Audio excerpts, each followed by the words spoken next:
Yes, guys. Yes, people. Welcome back to the channel. Big up to every single one of you that's locked in. Hit the like button, subscribe, sub to the panel. Links to everybody is down in the description below. You guys already know what to do. And yeah, it's great to be back, especially seeing as we've just got hit with a bomber immediately. I'm going to touch on that in a little sec. But before, I do want to shout out our panelists. Big up to every single one of you. Mikez, welcome back to the channel. You guys pulled a draw from Aston Villa. Thank you, by the way, because I need everyone else to save us now because we can't fucking save ourselves. But big up, man. How's everything? Yeah, everything outside of football is same old. Everything inside of football, yeah, same old as well. No signings. The draw is where it is, man. It is where it is. I think this podcast is still sign some players, like sign some players pod. None of us have done fuck all. I know Tottenham signed a keeper, but that's it, really. That's it, really. But yeah, thanks for having me on. Shout out to the panel, man. Shout out to the chat. Yeah, big up Northside as well. Welcome back to the channel. Hope everything's good. I think you're the only winner out of here. So yeah, I'd assume you'd be in the best mood out of everybody. Hope everything's good. Just another day at the office. You know what I'm saying? I'm supporting this club, bro. But big up, bro. Love for having me on. Big up the panel. And yeah, man, we'll get onto it. But yeah, where are we actually going? And I agree, Max. Bare talks, advanced talks, knowing, how much a player costs. Pull the trigger then. You know what I'm saying? Pull the trigger. But it's one of them ones, man. Yeah, but big up, though. Big up Jay, big up Mikez, and love Lewis every time for having me on. Come on, G. And making his debut on the channel. It's great to have you on, Jay. I hope everything's well. Every single one of you, make sure you're subbed to his channel, as well as Mikez and as well as Northside. Make sure you're subbed to every single one of the guys in here. Jay, welcome to the channel, bro. Hope everything's well, bar Tottenham and everything. What you saying? Can everyone hear me? Yeah, you're all good. You're all good. Big up, man. Big up, Lewis. You get me? Gas to be here. Debut on the channel and that. Hopefully, I don't drop a stinker on the hook. You get me? Never make an appearance again like certain players. But now we're here, man. I've been in the gutter, I've been in the mud, road to 40 points, hashtag free my club, all of that good stuff. Big up the guys, man. It's gonna be a good one, man. Let's get into it, bro. Let's get into it. Come on, big up, man. Great to have you on the channel. Big up, bro. I just got to touch on this that just dropped a few minutes ago. So, Tell was one of the players that we were recently linked with, and all we've heard in the last month is that he don't want to leave Bayern. He wants to succeed there. He don't want Chelsea, and I'm relatively fine with that. Now it seems like things might have changed, and he might be more willing to leave Bayern. If that's the case, divert as far away from Alejandro Garnacho as humanly possible. I don't want my name associated with this scrub ever again. Tell will give me the goal threat. Tell will give me the versatility, and Tell is actually more well-rounded. If you're going to burn that money on him instead of giving our rivals 60 million that they can triple on PSR and actually give them a way out of all of their money issues. There is no reason to help Manchester United, especially when it's concerning taking a scrub from them. I won't mind if it's a Jadon Sancho and it's somebody that's actually semi-decent.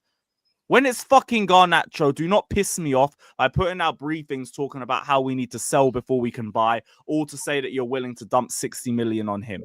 Garnacho is fucking garbage. Tell actually has quality about him. Tell is a good ball carrier. Tell has good ball striking. Tell needs that opportunity as well. If he wants Chelsea, make it happen. If he doesn't want Chelsea, move on. Just don't get me Garnacho. But it seems like we might actually have an opportunity to get this transfer across the line, and it's not like we're just begging for interest from him like it's been for the last 3 weeks. So, yeah, just to touch on that quickly, I'm glad that we actually have some positive news for the first time in ages, because everything around Chelsea has been fucking dreadful. I've been getting more and more frustrated by the week with the lack of transfer activity, the lack of mentality within the squad. The fact that we've thrown away another Big Six away game, one that we had in the palm of our hands in the first 15 to 20 minutes, and we're kind of just in the same position that we've been in for the last month, and it's now starting to get ridiculous. The fact that Robert Sanchez, the worst goalkeeper, the worst starting goalkeeper in the Premier League, is untouchable, is pissing me off. Because the politics above the manager. The fact that we still haven't got a proper striker in after 2 seasons to support Nicholas Jackson, or to be honest, at this point, start over Nicholas Jackson, because I don't know what I want him anymore, is embarrassing. The fact that we're now trying to help our rivals by dropping 60 million for Garnacho, for trying to give this Sassy on loan to a Villa side that have barely any centre-backs. Oh, if he does well at Villa, it will raise his value and we can sell him for some more in the summer. Okay, what if he helps them get above us in the table because they're now 2 points behind us? What about that?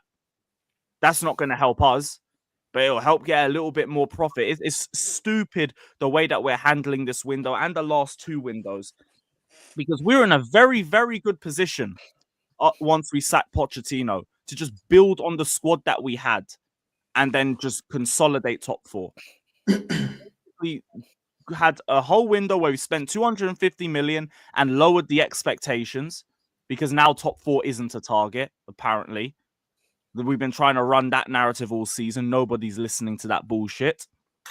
Now we can't, the manager can't even pick the starting goalkeepers, and we're ripping apart our defensive depth and our midfield depth. That's going to start eating into the Conference League squad. Now, top 4 is a must. The Conference League isn't even a must. It's a straight demand. I'm not saying you must win. I'm saying I've already had it in my head that we've won that trophy. I dare you. I dare you rip up the depth and we don't win it. But here we are. This is the mess that's Chelsea so far. So I don't know if any of you guys want to talk on Chelsea's situation or the weekend's result, but yeah, I've seen some worrying signs from Maresca. This season, I've praised a lot of what Maresca's done. You know, you guys have had a lot of good matches. The one that stands out the most is West Ham and how comfortable you were in that game and how the players off the bench came onto the pitch and they were playing like the players that were starting. Everybody looked like they were in tune.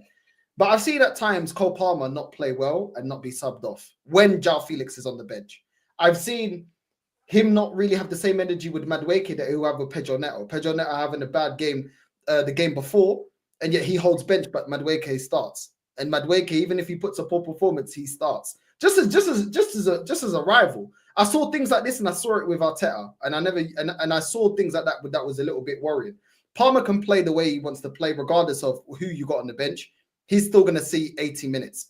You know what I'm saying? Jackson can play the way he wants. You talk about cover, and I get that. But at the same time, he's got cover for the goalkeeper, doesn't use it. He's got cover for Cole Palmer. He still plays 80 minutes. Madueke doesn't get the same scrutiny from this manager than other wingers do. João Felix, if he puts a bad performance, he gets put on the bench. But other players don't have the same energy. It doesn't really make sense. You go and get flipping, and this is just me, this is an Arsenal fan just watching a couple of games. And I know what to identify when something's wrong with the manager, because, bro, it's been going wrong with my club for 21 years. So when I see certain things, listen, you can listen to my opinion or you cannot. But I've been in the trenches for 21 years. I think I know a thing or two about bad management, in-game management, and squad building. If there's someone, that knows about that, it's me. It's the same thing with Arsenal. Odegaard could drop a stinker, plays. Saka could drop a stinker. And yes, Saka does sometimes drop stinkers. But that doesn't get highlighted. You know what I mean? Other players, if they have a stink, Martinelli, Trossard. Trossard, he's a better bench player. Listen, the manager has to have the same energy with all players. Jackson deserves to be benched. But at the same time, you know, I just don't understand the consistency behind certain decisions when players are dropping a stinker. You know, a couple of games ago, Chalobah played well, but ultimately, you guys already knew that you needed a proper centre-back pairing. Not even one, a pairing. I think last time, you guys had Thiago Silva? But it's been a while since I've seen a pairing, centre-back pairing at Chelsea. It's been a very Our only reliable centre-back is Fofana, and he ain't reliable in terms of fitness. So we're just screwed on that regard. Now, the Palmer stuff, I understand. Like that, if he's having a bad game, he'll never get benched. But the goalkeeping situation, I genuinely think it's above Maresca's head.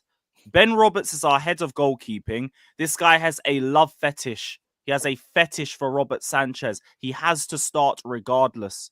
Win Stanley as well, he's in on that too.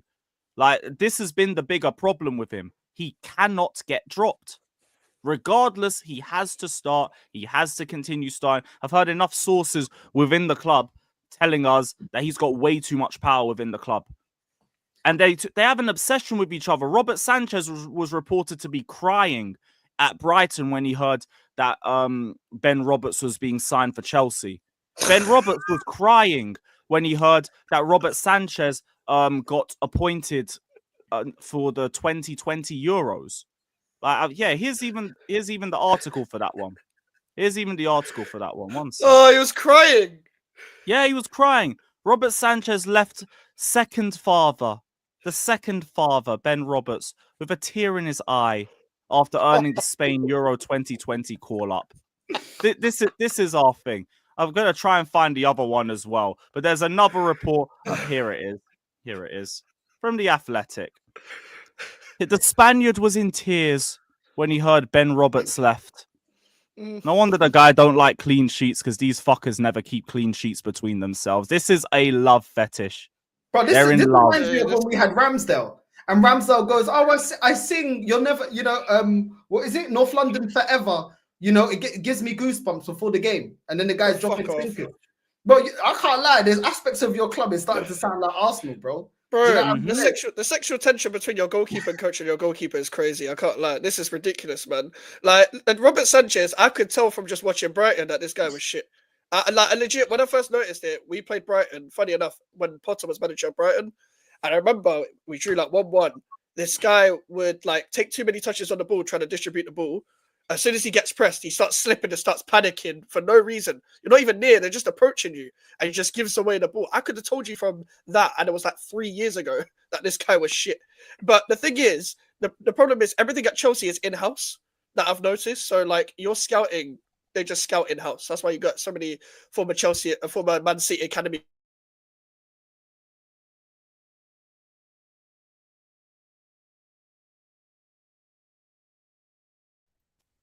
Am I still here?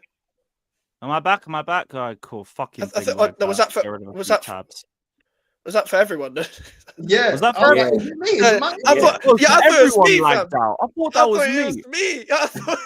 StreamYard. It's a StreamYard thing. Come to Talk Studio, man. I'm telling you, come to Talk Studio, bro. It's cheap. And is that the thing that you use? I'm still trying to figure out how to operate that, man. Talk Studio, bro. It's literally set up the same, but there's more. Literally, the setup is the same, but at the side, there's more options to do different things, and you can get more people on the stream at one time. There's no limit. I saw you have 16 man on there at one point. Yeah, bro, and I know you get Bear the chat involved as well. Talk Studio, bro. Trust me, bro. It's cheaper, more reliable. Studio. Yeah, bro. I'm telling you. I'm gonna look into that now. Yeah, cool. But yeah, sorry, Mike. As I was saying, everything it is in-house. So that's why you get all the former Man City academy players, the former Brighton people that join your club. And I feel like when we were talking, I think this was actually after the Tottenham Chelsea game where people were talking about Jackson and that was his first bad game in time and stuff like that as well. When we were talking about the competition, the type of play he needs to have in as his disposal as a competition as not the number 2 striker, but whoever Chelsea signed next, etc. And I know a lot of Chelsea fans were comfortable with, someone that can learn off him. But he ain't even a proper 9 like that. I feel like he still needs to learn off someone else. He ain't even really experienced as a 9 like that himself. He doesn't look like it. He's a great footballer, but with some of the chances he snatches at, he's not a proper finisher. And I feel like, for me, if you're Chelsea, a caliber of Chelsea, whether it's Arsenal or whatever, whoever's competing for the top honours or top 4, etc., you should not sign squad players. The reason why I say that is because let's say you sign a squad player and one of your regular starters does terrible, so you give the squad player a run of games and they perform like shit. Well, yeah, obviously they're going to perform like shit because they're only meant to sign for the squad. That's why you should still sign. Everyone that you should try and sign should be trying to sign above the caliber of the player that you already have.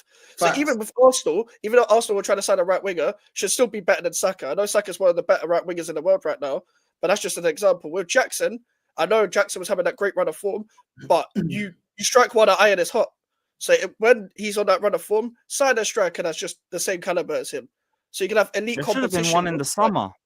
Yeah, exactly. But this is the thing now. If you're looking at the same issues from the previous window, obviously, I know Chelsea fans are starting to look at it now, but the recruitment team, what are they doing? What is the strategy at the recruitment team? We're hearing a lot about that.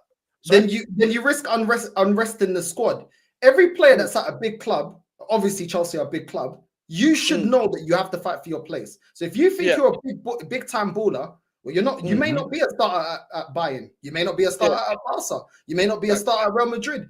At big clubs, you have to have. You're gonna have to accept that you're gonna have to fight for your position. There's no given right. And if players have that attitude, you shouldn't have them at the club because Man, they I forgot what it's like with Drogba. Do you remember Drogba? We tried to replace him every year. Every year we brought in a new striker, be it Crespo back on loan or Shevchenko or Anelka or Torres. We kept trying to do it. But like now, I don't even think it's a that thing. Like if they get unrest, they can leave the club then. I don't give a damn about anything like that. For me, the problem is we're just resting on what we have. Or, no, this is what we're saying the solution to our problem is. He looks like Pink, bro. That's what he looks like. I need another inconsistent goal scorer. So what? I'm still a rock star. Get like Gwen Stefani in that. He's rubbish, man. Fucking Garnacho for 60 million. And you remember last week they tried to tell us, oh, Chelsea might have to sell before they can buy. Why are you looking at this guy, Dan? You used to be the ones finessing.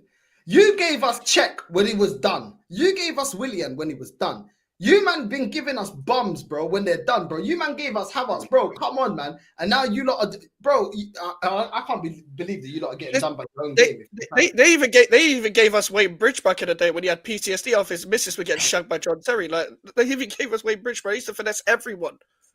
They used to finesse everyone. Now you're just finessing yourselves by trying to buy a lesbian. No, they're trying to act like we're still finessing United because we see his talent and potential. And I'm just going to throw a couple buzzwords out here that you can't really argue down because I'm talking about the future. What potential do you see in a volume shooter that has 6 goals this season with 2 against Barnsley? What do you... I actually locked into the Rangers match last week just to get an idea of what he's like in 90 minutes. I saw him miss from 2 yards out. This is the guy that we're meant to be bringing to save our attack. Even then, forget the attack. Even the defense needs saving. The goal ain't being saved because Robert Sanchez cannot be dropped. I have a goalkeeper that had the highest save percentage in La Liga last season. He can't see minutes to save his life. Oh, he must be crap, though. No. How do we know? Robert Sanchez can start every game and make errors and start again. But here we are. I feel like this is where we see what your owners are really like, where we look into the rest of the season and the summer. Let's say Chelsea don't finish in top 4. Let's say you don't do, like, for the rest of the transfer window, you do fuck all. And then you guys have a massive drop-off or whatever. You might still win the Conference League. That's cool. You should win the Conference League as Chelsea. Even we did it. But when we look at it throughout the season, end of the season, and the sporting directors, like, fail and they're still there, I feel like that kind of says all you need to know about the ownership because they hire them. And I feel like if you're having constant failures of transfer windows, there's going to become more unrest. You're constantly shifting in, shifting out players in the squad because players feel like they can just leave and stuff like that as well. When if you only just signed them like 6 months ago or a year ago or whatever, then that you're gonna see what your owners are really like, sort of thing. And it's been nearly 3 years now. Nearly 3 years since your ownership came in. So 3 years and we're out the top 4 again. Yeah, and Chelsea were never usually really out the top 4 for that long. I only remember Chelsea being in the Europa League twice, and they won it. Yeah, like they've already reached a record of the amount of times we finish out of the top 4 under Roman Abramovich. They're about to overtake it this season if we drop out again. You can leave. You had the perfect opportunity to build off that Poch sacking. Instead, you spent 250 million to tell Maresca that now top 4 isn't a target. And now you're trying to get rid of half of those players that you already brought in 6 months ago. What a waste of fucking time. Was your last trophy the Champions League? Nah, Club World Cup. Club World Cup. Oh, okay. But that's still too long for Chelsea, for the standard of Chelsea. Like, that was the end of 2021, though. This is our longest trophy drought. This is the longest trophy drought I've seen as a Chelsea fan. 2 years. I'm not seeing that talked about enough. I'll be real. I'm not seeing that talked about enough. Even Arsenal fans talk about their trophy drought more than Chelsea fans. Are you going to just let it keep going? At least we've got the Conference League, which is like just an open goal. You can't fucking... Can I just... I don't even mean to cut you, bro. Nah, please, cut in whenever, it's fine. You Chelsea, man, are ungrateful, blood. Damn. Man, I'm talking about 2-year trophy droughts, man. Fucking hell. I couldn't even write my J's the right way when we last won a trophy, blood. Man, I'm talking about 2-year trophy droughts.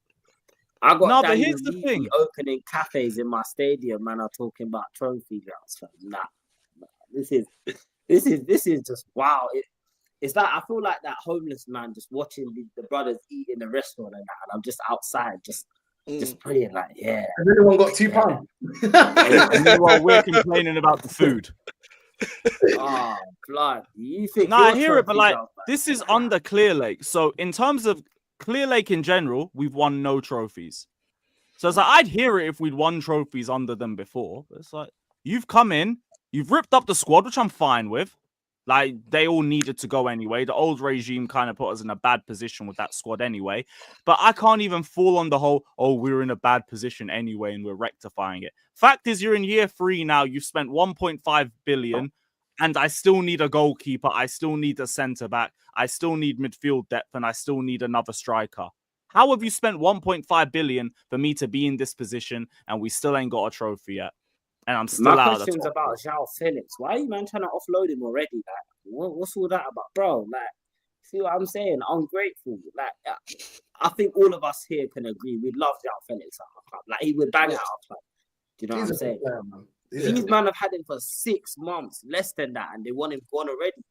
Like, I don't understand. No, it's not even us trying to push him out. It's more he's not getting game time. His agent's looking around for interest from other clubs. There is some interest. We're not really trying to push to sell him like that. It's more Nkunku that we're looking to get rid of. It's more Disasi, who else? Dewsbury Hall. They're the ones we're more likely to. Now for João Felix, I'm only willing to let him go to Villa if I'm getting Duran the other way, because I need that striker more than anything else. So if I got to sacrifice João Felix, it is what it is. But if it's anyone else, keep him. Because like for me, the bare minimum that you could use him for is depth for Jackson, or even at this point, just start over Nicholas Jackson. Because he's a goal scorer. Man plays like a goal scorer. He is not creative enough to be a 10. He's too selfish for it. Play him. Instead, we're playing Nkunku, who Maresca said isn't a striker about 4 times. João Felix isn't a striker, but he'd suit that more. So just play him. Or play Giu. Even the Chelsea TV commentators are saying, why aren't we playing Giu? But we don't. It's just Jackson and Jackson and Jackson, no matter how bad the form gets. But even the players you said you were going to sell, even the players you said you were like wanted to sell, they're all quite recent. They're like Disasi wasn't that long ago, and Nkunku wasn't that long ago. Dewsbury Hall was 6 months ago. What was the point? What was the point of all of them? If they perform like shit, poor scouting. You got to look at the manager didn't even ask for Dewsbury Hall. That was unwarranted. Meanwhile, Hermansen's sitting there, a better goalkeeper than what we have, and actually gets his style of play too. We don't go for him. He's great as well. Get Dewsbury Hall for no reason. The players that you got out on loan, what positions do they play? What's all the players that you got out on loan? Well, we got a couple players out on loan. The only 2 I really want back is Andre Santos, Ugo Chukwu bring back now, and that Esteval leave him till the summer. So Ugo Chukwu, I'd bring him back. Santos has to stay, but I'd bring him back. Sterling's gonna have to come back. Petrovic is again a better goalkeeper than what we've had, but yet again, Strasbourg have our best goalkeeper. Broja, Kepa, he's even better than Sanchez. Vega's gone on loan. Datro Fofana wouldn't play. Wiley wouldn't play. Gilchrist, Humphreys, and Penders. Got quite a few names on loan. So you got bare players out on loan in different positions without and why when they put this team together, why didn't they make sure, okay, they've made a whole new starting 11. Why don't we go and address the spine of the team? You didn't need to bring all those players that you got out on loan. It's completely mismanaged, bro. How you got all these other players? You got wingers, you got midfielders, you got all of this and that, but you still need certain players, key players in the spine of the team. Where's the number 1 goalkeeper? Where's the centre-back pairing? Why are you getting all these like stockpiling in positions that you don't need? It reminds me of Arsenal. How many left-backs have we stockpiled up? How many goalkeepers have we stockpiled up? And then you look at the bench and you're like, what? You look at our bench, we just got bare defenders. You know what I'm saying? What happened to bringing in a proper striker? What happened to bringing actual competition for the number 10? Because we got the same position. Listen, Cole Palmer still levels above Odegaard. I'll take him any day. Yeah, but who's there to actually compete with him? You know what I'm saying? That we don't have a right winger. We don't get dropped anyway. Oh my God. He never goes on. He never gets benched. He never will now. He never will now. That's going to be a problem if he, like, in the future. Like, if he's having a let's bad say game, take him off. Flex was gonna go for nothing. If he was going to go on a bad run of form, like just for example, people are going to talk about him differently.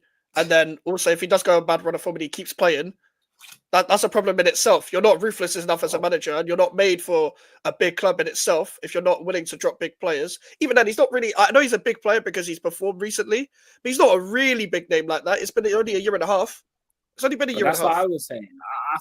I think Maresca's immaturity is kind of showing him as a manager. It's kind of showing through. I think you can kind of see where it happens with all new managers in the league. Like, yeah, they might start picking up good results and the wins kind of paper over the cracks, but obviously you're a Chelsea fan, Lewis, so you can see these things that maybe other fans are not necessarily seeing. And I saw it in the Chelsea game, because in the City game, Carl, I was thinking, you man have got 1-0 up. Why are you sitting back now? Like, why is City why is City dominating the ball? And then I look at your midfield, Caicedo, is on his way to that Van der Ven treatment, bro. Do you know what I'm saying? Hospital every week, bro. Because he's getting run into the ground. And you, man, Lavia can't stay fit. He's made I was already there. There you go, fam. You get me? Lavia's watching you man's game from a hospital bed every week. Like, it's dark. Do you know what I'm saying? You man need depth, and you're not, like you said, bro, you got 100 players out on loan. Do you know, this is why I say you man are so ungrateful. Because you have everything, but yet you still don't have enough. Do you know what I'm trying to say? But that's the thing. You know when you're so close to it, but you just don't act and you do the last couple things that's remaining to get you there. That's one of the most frustrating things. Northside, I already know you've been there.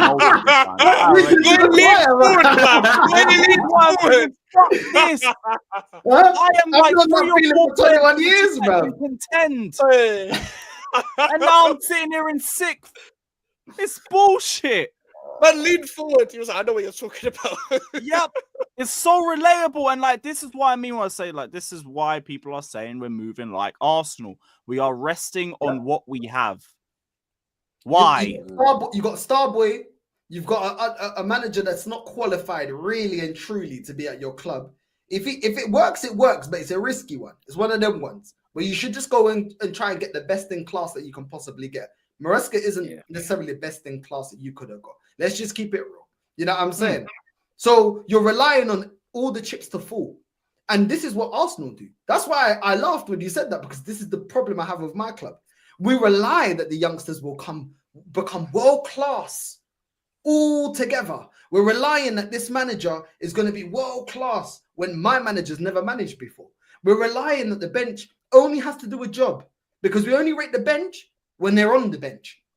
When they're on the field, which is their job, now there's a problem with the bench.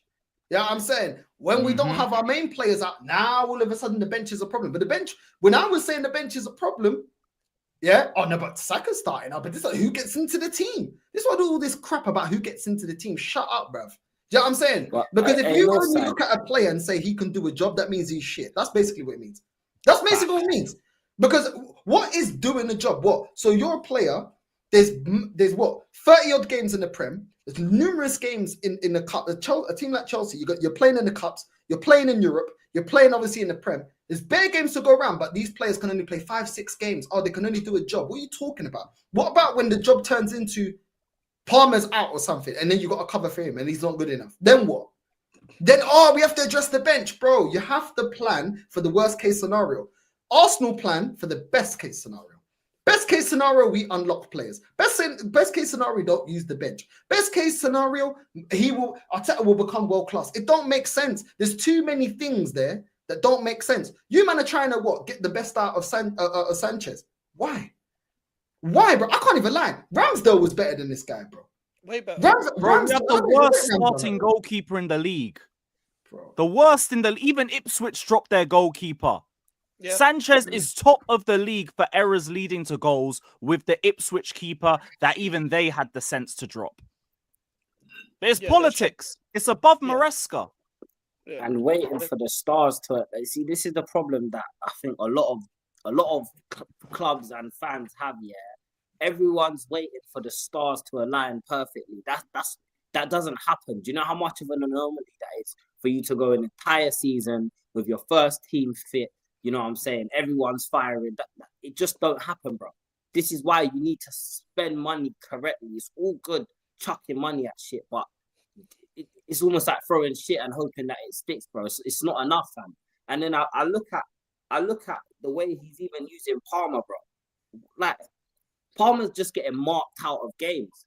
They're just marking him out of the game now. I was watching the City game. They just put 2 players behind him and say, "Go on, then, do something."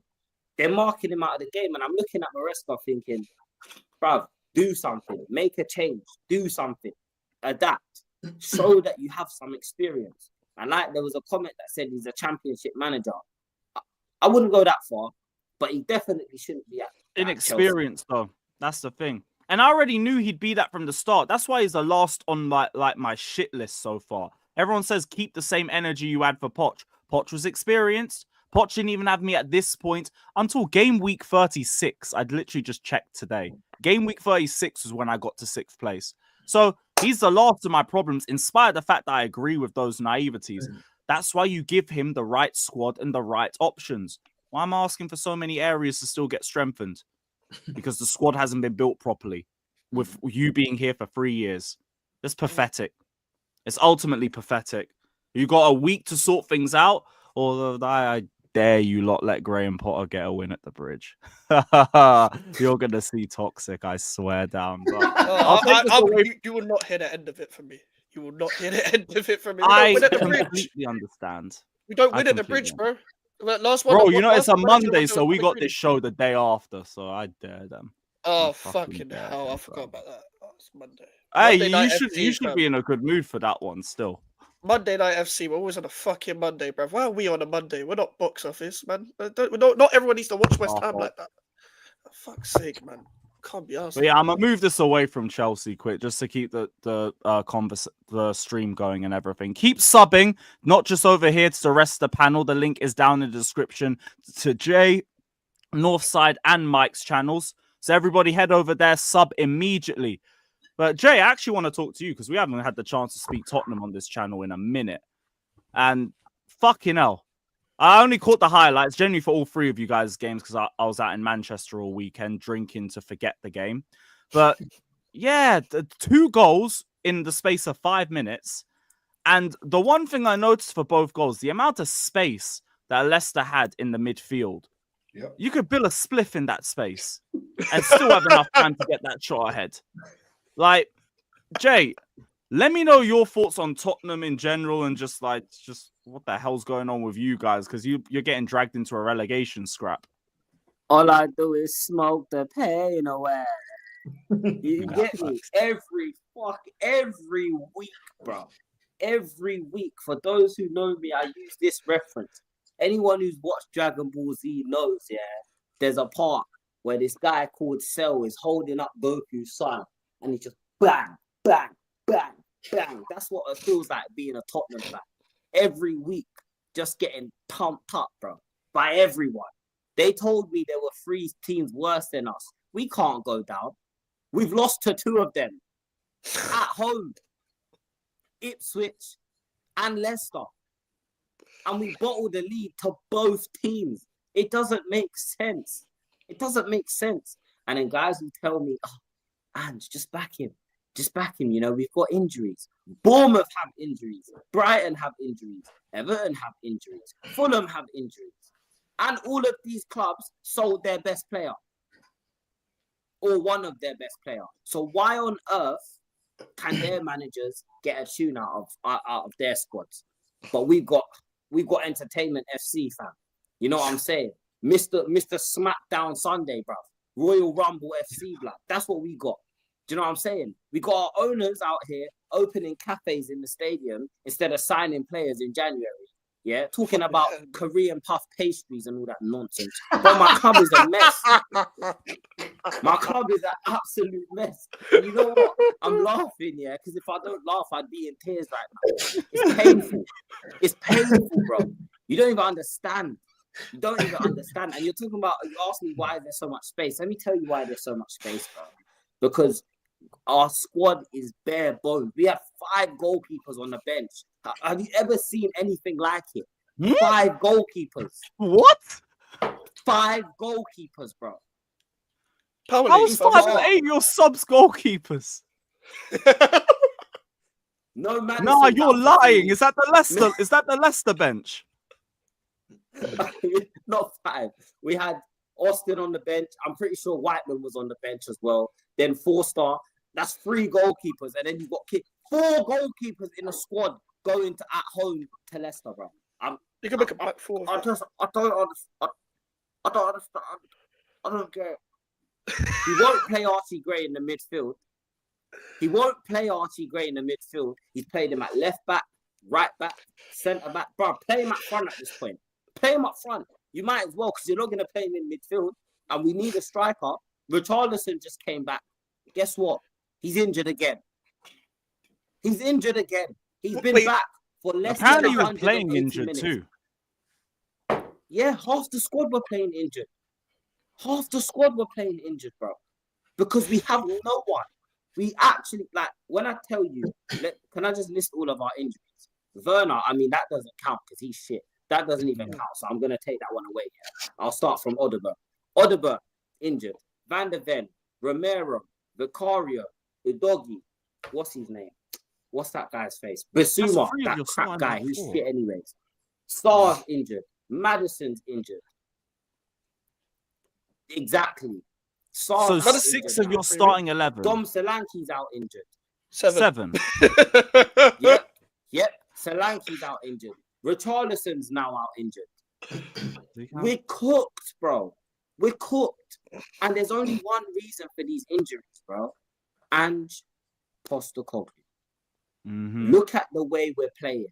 I knew this was going to happen from when we played you lot at the lane last season. And this guy was talking about, we'll play this way with 5 men. The retard, bro. Yeah? I knew. Can I tell you why I knew, bro? Because there's no team on earth, unless you have a squad of 50 players, yeah, that can play like this 3 games a week, bro. We all knew this was going to happen. And the guy don't like to rotate the squad. Udogi's been crap the whole season, fam. Been getting skinned by every winger in the league, bro. Every winger in the league is having their way with him, right? Do you get me? Our left-hand side looks like the red light district, bro. Every man's just getting a pass. It's disgusting. He won't rotate. He don't want to play regular. Then, he didn't want to play regular against Leicester. Played Archie Gray there, who's had to play every game since December the 14th. Every single game since December the 14th. He now has to play on Thursday in the Europa League against Elfsborg. Now, if he gets injured, what do we do then? Because then that's another person out injured. Do you man see where I'm going with this? Yeah. And then when it comes to Johan Lanz, the guy that we got from flipping from Villa, yeah, their sporting director, bro, he's on a universal credit thing. He's on benefits because he don't do shit and he gets paid, bro. What's he getting paid to do? Where are the signings? Fabrizio Romano was coming out, yeah, talking about Tottenham will be very busy in the window, talking about 4 or 5 players. We ain't signed no one, bro. And there's 4 days left of the window and we've signed no one. It's ridiculous, bro. It's ridiculous. So that's why we started a movement. You know what I'm saying? There's a movement starting. I think this should have happened when Conte called out the club. But I mean, if you look, I think you guys should have protested from when Jose got sacked 6 days before a final. That's one of the most egregious things I've ever seen. Man tried to do that straight after the Super League got announced as well and thought nobody would clock. That's what I'm surprised about. That's what I'm surprised about now. That I know you lot are still in the cups, but I'm surprised Levy hasn't done his typical trick of let's scapegoat the manager. I know the manager's doing shit, but like as Levy is like, let's scapegoat the manager. There's in the they ain't fully turned yet. He's gonna wait. Yeah. They ain't fully turned. Because he's getting the groove in it. So he's like, This is the thing. Like I've tried to do the whole thing of like, okay, yeah, I just got injuries and all that. But it comes to a point where you got to adjust when you're in bad situations as a manager, and no matter what your philosophy is, whether you're defensive, attacking, whatever it is, when you got some of your starters out, you got to adjust. And the Archie Gray thing, even as a neutral, I don't even like Tottenham, but as a neutral, it pisses me off because Archie Gray was one of the best in the Championship, even though he was playing right back then. He was one of the best in the Championship as midfielders, as a technical player. And Tottenham have had bare issues with their midfield, with Sarr performing like shit, Basuma performing like shit. Like in those areas, whether it's 6 or 8, Archie Gray needs to play. Like, and I remember when in a transfer window in the summer, there was a few Tottenham fans that were quite happy with their transfer window. I don't know why, but also a few Tottenham fans were happy with their transfer window. Like, this is the thing. I look at your attack, and I'm like, apart from the young players, Solanke's the only one I'm really rating at this current moment in time. Because of his movement, he can twist play, he can turn plays, etc. But he ain't getting any service. You can't be relying on Son in 2025. Like Kulusevski's good, but mainly in the middle. Like Johnson ain't good, Werner ain't good. Like I don't rate these lot. And just to add to that, Max, yeah, you're right, bro. But again, when you look at the players that we've signed, yeah, we know Ange likes to play this high press, high intensity, possession-based football. We've signed players for Conte's system, for Jose and Nuno's system. Brennan Johnson isn't a touchline winger. He doesn't want to take his man down to the byline and whip a cross in. I haven't seen Brennan Johnson hit a cross off the ground. All he knows how to do is slide it to the back post. Do you get what I'm saying? What Johnson wants to do is run off the shoulder of a strike partner. Yeah, facts. Run off the last defender, which is exactly what Son and Kane used to do. Do you see where I'm going here? Dragic, I'll give you another example. Played in a back three when he was at Genoa, I think it was. Played in a back three. He needs 2 competent defenders beside him to talk to him and coach him through the game. But he doesn't have that here. He's getting exposed. Porro and Udogie, they're wing backs. They want to attack. But Ange isn't using them like that. So we're constantly getting exposed because we don't have 3 centre backs and a DM to sit in and tuck in and make a back 4. Do you see what I'm saying? If I'm a fan and I can spot these things, how are you as a manager not able to look at these things and make the necessary changes, bro? This is why we're calling for his head. I understand we've had injuries. Yes, cool. But then again, I'm looking at the medical team and the Chelsea game. Why did he rush Van de Ven and Romero back? There was no need. He had no need to bring them back. And they both came off again. Both got injured. What's the point?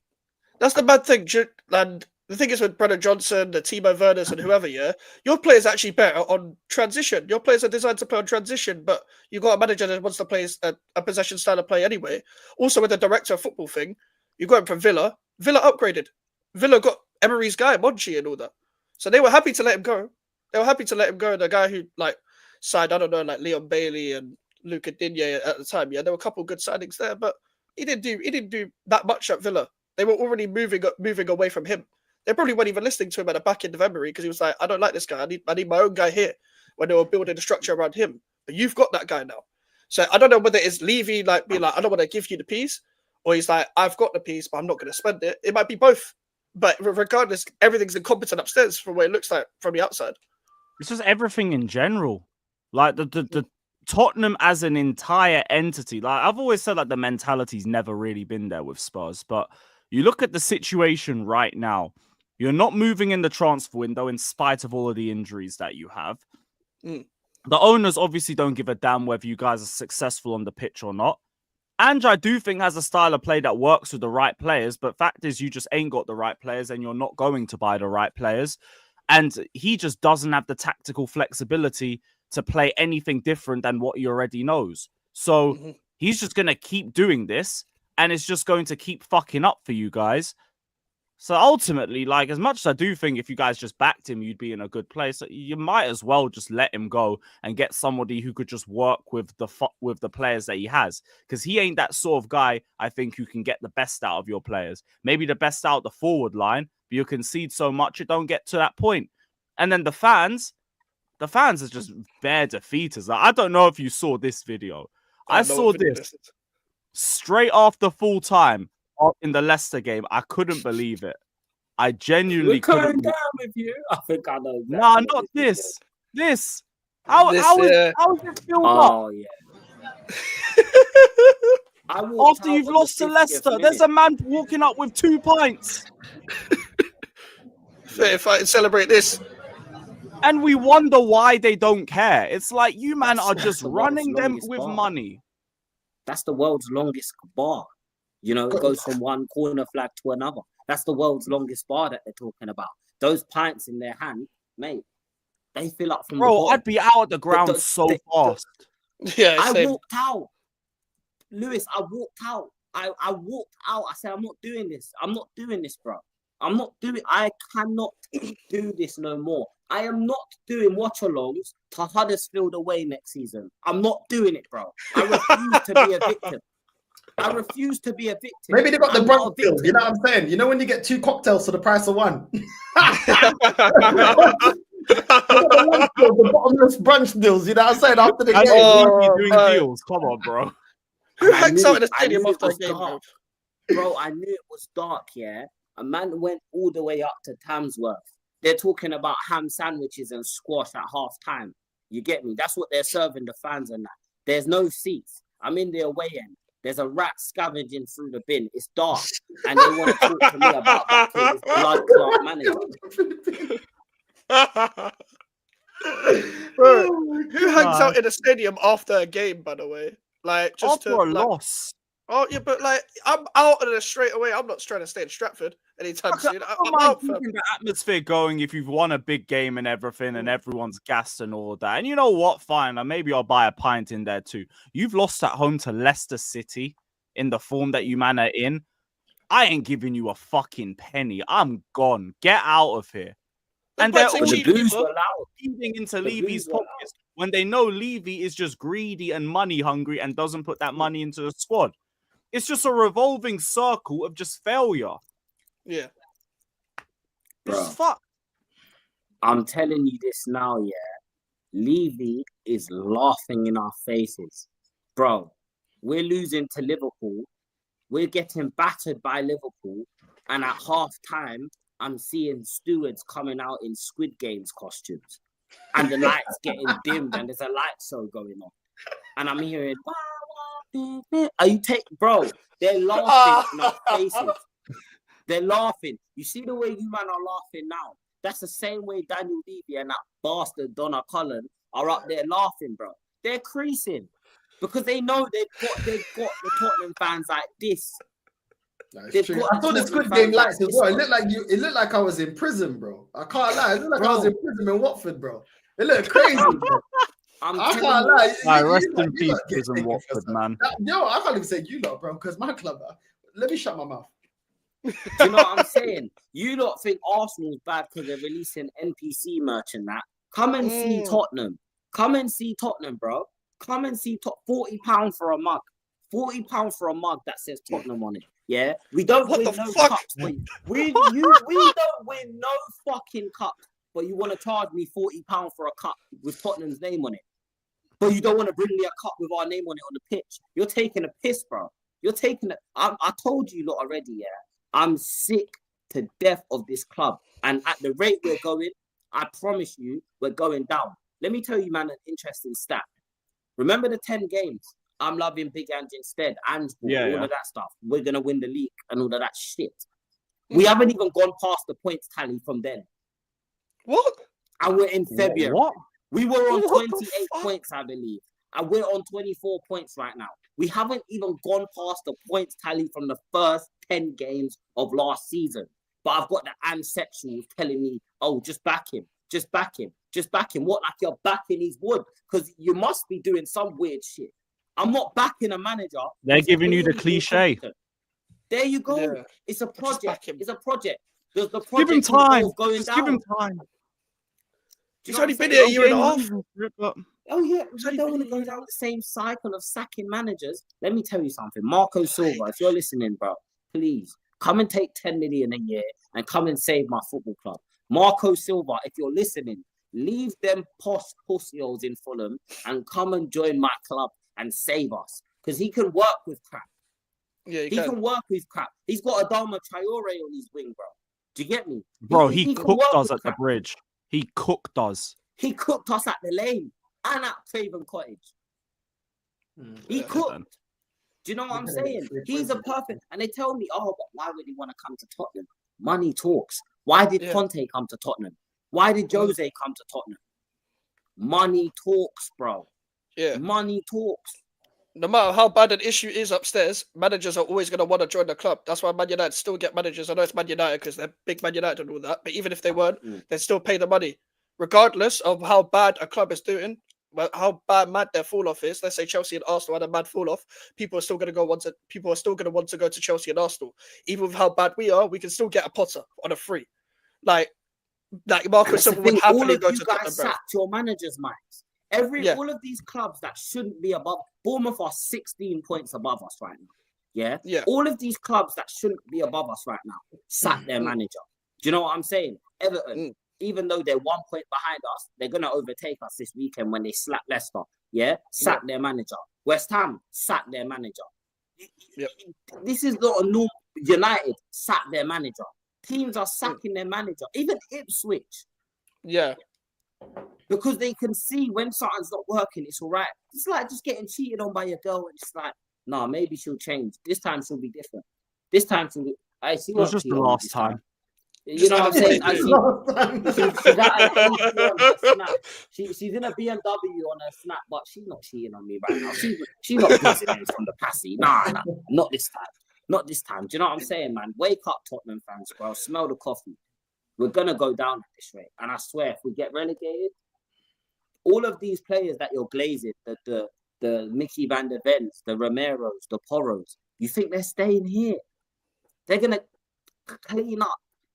It's going to be like the looting that was going on the other day, bro. Clean up.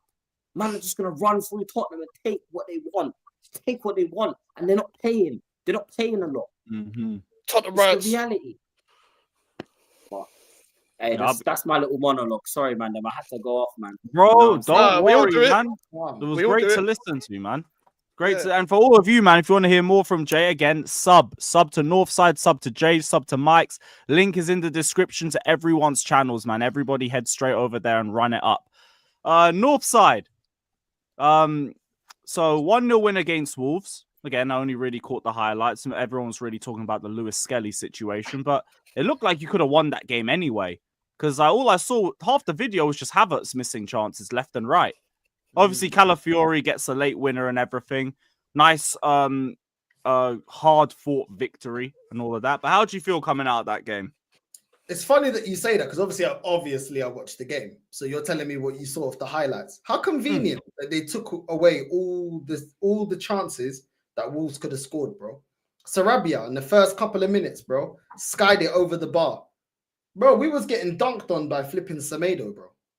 You know what I'm saying? It is Semedo. Bro, it's embarrassing. If these men actually had a killer, we lose that game. Bro, Cunha, yeah. And this is the funniest thing, yeah. Also, fans are telling me, we're linked with Cunha. We should get Cunha. Now you see why you shouldn't get Cunha. I said, what did he do against Chelsea? Chelsea slapped up Wolves 3-1, and you guys weren't even that great on the day. Really weren't that great, and you still slapped them 3-1. We're supposed to be on phase 5, and we're struggling to score a goal. We're banking on flipping Calafiori to get us out. Once again, like we bank on flipping Gabriel to score for us. It's a joke. Cunha had about 3 chances he should have scored. Nobody picking up their man. Sarabia had a chance as well. He should have scored. Bro, really and truly, you know they were holding on to that, Lewis Skelly red card. That was going to be the excuse for us not getting the 3 points. And then they got their player taken off, and then that exited, and they still want to talk about that. Do you know what I'm saying? I told, man, Cunha is not a gunman. And this is exactly why he's not a gunman. Did nothing against Chelsea, did nothing against Arsenal. Yes, you got yourself in good positions. You didn't take the opportunities. We already got players like that. We already got Havertz. We already got Jesus. I don't need another one. You know what I'm saying? And this is the problem, bro. Like, the chances that we're giving up to oppositions is going under the radar because now, we picked up 3 points. But, bro, the other day, Tielemans is out jumping Mika Moreno. We just bought this guy. And he scored a goal, bro.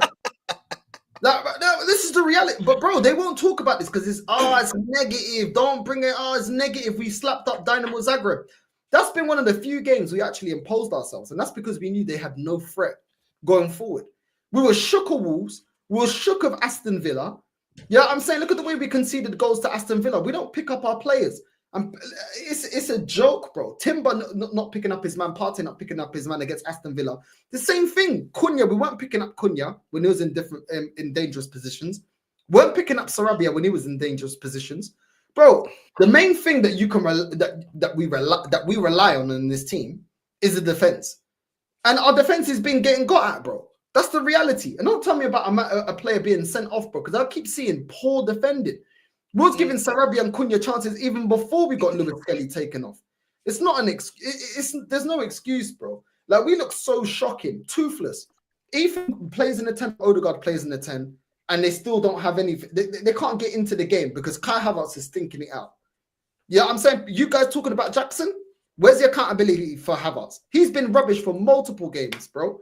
But if you I saw people praising the fact that he ran around and did a lot of work after the Reds. Oh, why do people praise fucking running around? Yeah? If you're not in a wheelchair, unless you're on the wheelchair, unless you are wheelchair bound, I am not giving you props for running around, bro.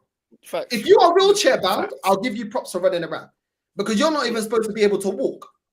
You've got legs, bro. What are we talking about? Am I going to praise you for that? Martinelli rubbish, Trossard rubbish, but then again, all our creativity comes from Trossard now. Do you know what I'm saying? We're so one-dimensional. When we get our left-hand side playing, the right-hand side isn't producing anything. When we got the right-hand side producing something, the left-hand side is completely dead. This is crazy. This is a team that's been built over the last 5 years, bro. The last 5 years. This guy talking about, oh, we're not going to buy anyone in January because we only want to bring players that are going to elevate the level. Bro, why are you bringing on Sterling then? Because you brought Sterling in. Why are you not bringing him in against Wolves? Bro, we were drawing the game for the majority of the game, so why are you not bringing on Sterling? He's an attacking player. Instead of bringing Sterling, you're bringing on Calafiori. Calafiori's getting you the goal. So what, are we going to rely on Calafiori to keep scoring? The same way we tried to rely on Gabriel keep scoring. Well, guess what? We dropped points against Aston Villa. Like, we dropped points against Fulham. Like, we dropped points against flipping Bournemouth. We dropped points against Newcastle. We're out of the cups. We're out of both of the English cups. Do you know what I'm saying? So really and truly, all this set piece and dark arts and we got players that are going to chip in with goals. Why are we at both the cups? Why isn't nobody saying we're going to win the Champions League? This is 5 years deep. Klopp had less years and less money spent before he won the Champions League with Liverpool. Don't tell me it can't be done because I've seen it being done with a club that's run very similarly to mine. So don't tell me it can't be done. Yeah, I mean, it's disgusting. The way we play football is rubbish, bro. Absolutely rubbish.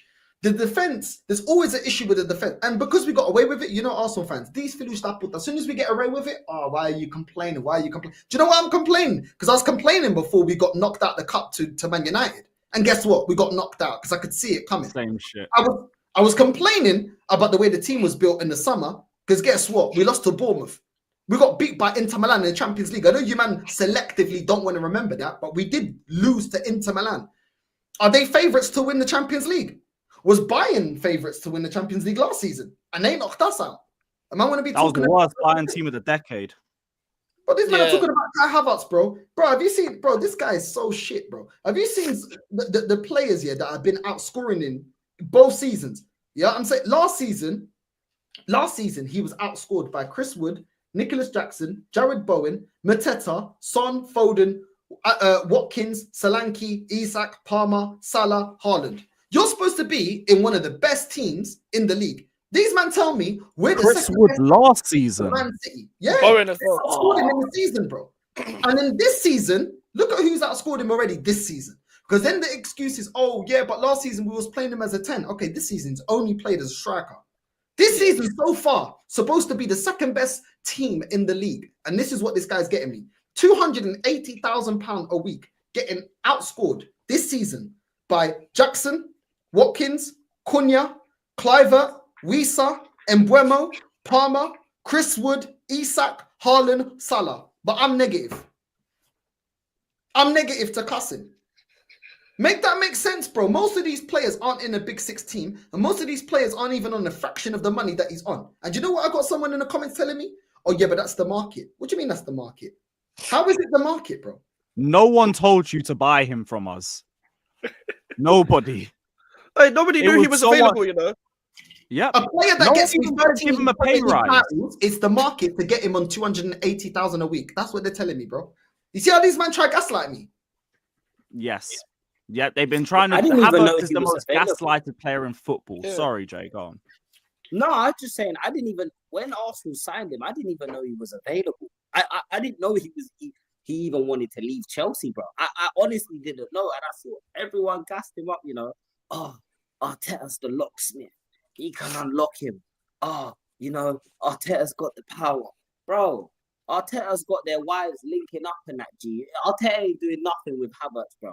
It's a disgrace. I seen Havertz spank it into the North Bank from underneath the crossbar. Have you ever seen a striker miss from underneath the crossbar, bro? Do you know what I'm saying? And then when guys like Northside say it's not good enough, yeah, you get, but who's out there? Ivan Toney was available. Yeah, everyone's going to say, but they offered him life-changing money. But let's be real. If we're thinking lifestyle-wise, if Arsenal come in and offer him 150 grand a week, he was on 20 bags a week at Brentford. If Arsenal offer him 150 bags a week, you think he's going to turn that down? And not even that, he doesn't bro. have to move his family. It was done late in the window. Facts, and nobody went for him before that. It was like late August, because I was saying the same thing. Why are we dragging the Osimhen saga when we're not going to give him the wages when Tony's there and he don't even have to move house? Yeah, just legit. travel Like, to a different training ground. He's not even asking for a lot of money. Mm-hmm. It's a free run. Who cares? How did no one? You know, Jackson's been outscoring this guy, And you man didn't even like Jackson, but all of a sudden, Havertz is a miracle for us. I've heard Jackson get more flack from neutrals than Havertz, even of recent times as well. And I feel like the problem is in football, when someone's either good or bad, they normalize it too much, so they don't talk about it. So because they've seen Havertz been shit so many times, they don't talk about it anymore because he misses again. No, keep talking about it. Because Arsenal fans wanted to say, but we saved this player, we saved that player. You ain't saved fuck all. Like, legit, you ain't saved fuck all. Like, Havertz is just up front, he gets chances. Like, it's not like Arsenal ain't even been creating chances recently. Every time they do create a chance, Havertz may have the odd one against Villa. We've seen him put the odd goal in. We've seen him go on the odd streak. But we've seen from August to May, he can't take you throughout a season. He never has been. He never had the ability to do that. And even if he does shit, who's going to come in for him? This bad squad planning. Not on that money. Squad planning. And the thing is, we talked about the players that scored more goals than Havertz. Isak's been a target of Arsenal's about 5 years or some shit because they were stalking him at Real Sociedad, trying to see what number plate he had on his car when he was flying over to England and stuff like that. They've been looking at him for a while. Even the fans have been scouting him longer than the fucking club has, and he's still at Newcastle. We're monitoring, bro. We're monitoring. Yeah. That's what we do. We're monitoring. Do you know what I'm saying? What is this? Is this intensive care in the NHS? Why are we always monitoring, bro? Do you know what I'm saying? Now, where's the problem? Bro, I'm tired of this club. The thing is, I can't even be bothered to rant. Do you know why? Because, I'm tired of it, bro. Man want to be saying, it's Edu's fault. Has anyone seen Arsenal moved any different in this transfer window since Edu's gone? Like, Edu's the problem. Now, Edu wasn't the problem when he was here. Because it was Edu and Arteta building the team. But now that he's gone, all the duds are on Edu. But when it's Arteta signings, if Arteta wants him, I want him. This is the selectiveness about them. Yeah? Oh, I like Declan Rice, Arteta signing. Oh, I like Havertz, Arteta signing. Oh, Marquinhos, he's Brazilian. Bro, what are you talking about? Is Arteta Ukrainian, bro? Did you not tell me that he got Zinchenko? What are you talking about? Now all of a sudden, is down to the manager, bro. Shut up, bro. Bro, who said Marino, man? Who said Marino, man? Who said Marino? It's the same thing that I was saying about Chelsea. Same thing. This is what I'm telling you, bro. I've seen this crap. Do you know what I'm saying? These men told me Zinchenko's pivotal to the way we play football. How many of them want to start Zinchenko now? But they won't apologize to me. But they wanted to abuse me when I was saying it. These men, were telling me that Jesus, he's going to get the most out of Jesus. If you don't understand what Jesus does, you don't understand ball. These men don't want to start Jesus no more. Do I get an apology? Oh, no, I don't. Because I'm just negative. When I told you, now they're doing the same crap with Havertz. But it was the same excuses you made for Jesus. It's not about scoring goals. It's about what he does off the ball. It's the link-up play, this, and that. What are you talking about? Did you, man, have this energy for Giroud? And Giroud is a better player than both of these. And he scored more league goals than the both of them. Every campaign. You didn't have that for Giroud. But now because it's Kai Havertz, you want to be sucking him up. I'm tired of it, bro. I'm tired of it. These men were telling me, Trossard can only play as an impact sub. Bro, Martinelli, whether he starts or comes off the bench, he's shit. But you want to defend him. This guy's on 180,000 a week. Can't cross the ball. Can't score. Can't pass. Can't do anything. Your Inconsistent wage with all structure, the goals. mate. 180k. Zinchenko's on 150,000, bro. A man is saying about the mess that Wenger left us in. Bro, we've got Jesus and Kai Havertz both on over 200k. We've got But Declan this is Rice. why you're not getting another striker. That's a joke. This is why. This Bro. man You've got done that money half over your Reno. wages on them two. Now you can't get another striker on less than that. So you'd have to get them on more. And you can't have that for free strikers.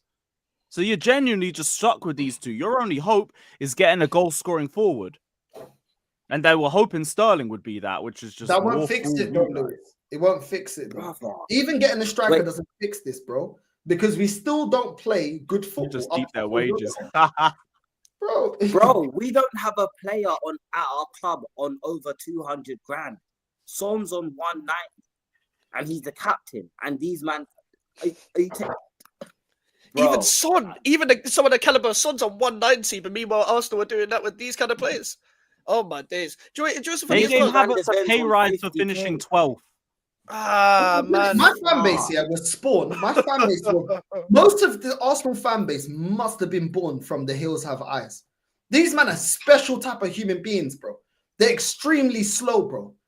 You know what I'm saying? These men come from the undateables, bro. These men talk so much They try and justify so much rubbish, bro. It's unbelievable, bro. It's true, bro. I don't understand how you can logically say that this team is ready to do anything. Man talking about unlocking. You man told me Moreno would unlock Martinelli. He's been shit. He's been rubbish. You told me he's going to unlock Sterling. How many, bro? Sterling was getting shown up in the cups by Ethan, bro. And the guy just came up from the youth academy, bro. It's his first year in the men's game. And he's getting shown up in both games. And this is against Preston North End and Bolton. He's showing up Jesus. And he's showing up Martinelli and all these man, bro. And Sterling. These are seasoned players. These are players that have won multiple trophies, bro. And you're telling me what he's gonna unlock, bro? Who is he unlocking? He can't unlock Lokonga. He can't unlock Fabi Vieira. He can't unlock flipping Zinchenko. Jesus. He can't unlock Martinelli. He can't unlock Kivio. These are all players that he bought or re-signed to new contracts. And you're telling me about unlocking players, bro? He's not even unlocking Moreno. When everyone's fully fit, Moreno don't get into the starting 11. Calafiori is getting outperformed by Lewis Skelly that just come through the youth academy, bro. Make this stuff make sense, bro. Make it make sense. It don't make sense. Man. I'm tired, bro. Real talk, let's go to West Ham. I'm tired of talking about it. No worries, man. I understand. Again, one more reminder, guys. Sub to everybody. Link in the description, man. Because we're all just fucking suffering out here. It's different levels of pain here. You got Jay, who's just like needs anything at this point. Northside, who's just stuck in a revolving circle of just Arsenal just pissing him off. And me, who's just begging for signings and for my ownership to wake the fuck up. Now, on to Mikez. I feel like you're probably the most optimistic of the lot. Obviously, you got Lopetegui out of the door. And he's kind of saved us a little bit. Shout out Emerson, proper Chelsea, the equalizer, because we needed that. 1-1 draw against Aston Villa. Thoughts on the game and also life under Graham Potter. I don't know how Graham Potter started for you guys. Yeah, Graham Potter, like, obviously, we hired him way too late into his first game, in my opinion, because we only gave him one training session. And funny enough, his first game was against Aston Villa in the FA Cup like 2 weeks ago. And we lost that game. But I saw more, big up, Joey, more under one training session than I did in 8 months under Julian Lopetegui. Obviously, everyone knows my thoughts on Lopetegui. With Graham Potter, like, if you could, he's already showing the outline of what he's trying to do in one training session, which is calm with me. All I wanted to see this season in the transition of new manager and a bunch of new players was show me the outline of what you're trying to do and then get me top half. If you can do that, I can start having expectations on you. We start talking about Europe next season because I ain't waiting too long. I can't be waiting that long. Like I got expectations for my club because of recent times. And with Graham Potter, obviously we beat Fulham. Like we have got an injury crisis. Don't get me wrong, but my whole thing is you're in a transfer window That ain't an excuse. You got time to rectify that, but it's 28 days and we signed no one. We're linked with like Evan Ferguson, Mr. Blobby from Ajax. Who else? We signed Andre Silva from Leipzig, etc. Like these ain't inspiring me. These ain't inspiring me. Like the technical director Tim Steinen is gone because Sullivan scapegoated another person for transfers, even though you're the problem. You're the problem. This stupid fucking midget dwarf that shags ladyboys is the problem. Not Tim Steinen. Not Tim Steinen. I've been talking about like David Sullivan for the past like 14 years. Lady boy. I mean, when it comes to David Sullivan, when it comes to David Sullivan for about 14 years, and he wants to try and say, "Oh, well, this guy's the problem and this guy's the problem." No, in 14 years, what's been the same correlation? It's been you. It's been you. It's funny. My introduction to West Ham was when they took over, basically, when we got relegated. The first season when I started going to games, when they took over, we got relegated. It's been the same mediocre shit ever since. But now that we've got Potter, the thing is, we only hire free agent managers, but him and Sari were probably the best two options out there. And the two that could give you a style of play, two that most suited our squad. A lot of people just wanted a big name, even though these West Ham fans don't learn about having a big name does not make you anything. Conte or Mourinho. I hear that garbage every week. I heard that about Mourinho. I've seen West Ham fans say, "Oh, give me Mourinho, bruv." I can't lie. Respect to Mourinho, legend of the game, but he's at Fenerbahce for a reason, man. Like it's 2025, isn't it? Like, it's 2025, man. These men are living in 2005. Like legit. Like it's like when we had Pellegrini. Pellegrini won the league at City, but he was also in Saudi or China or whatever before West Ham United. We saw how that went. Like Potter's giving me the outline and a bit of belief. Everyone knows me. I'm the negative West Ham fan. Who would have thought it? A negative West Ham fan. I don't know. If you see a positive West Ham fan, just slap him. Just slap him. Yeah, I'd be like legit. You're positive about West Ham. Give me a break. Like this is the thing. Like with the Villa game the other day, the first half was so fucking shit. So shit. But it wasn't necessarily because of the manager, because like he's got to pick what he's got to pick because we ain't got many players available. Fulcrook is like same with the whole Richarlison thing, but even worse. Like Fulcrook just come back. He's injured for a couple months again, which is great. Fantastic. Jared Bowen was out against Liverpool. Jared Bowen's our best player.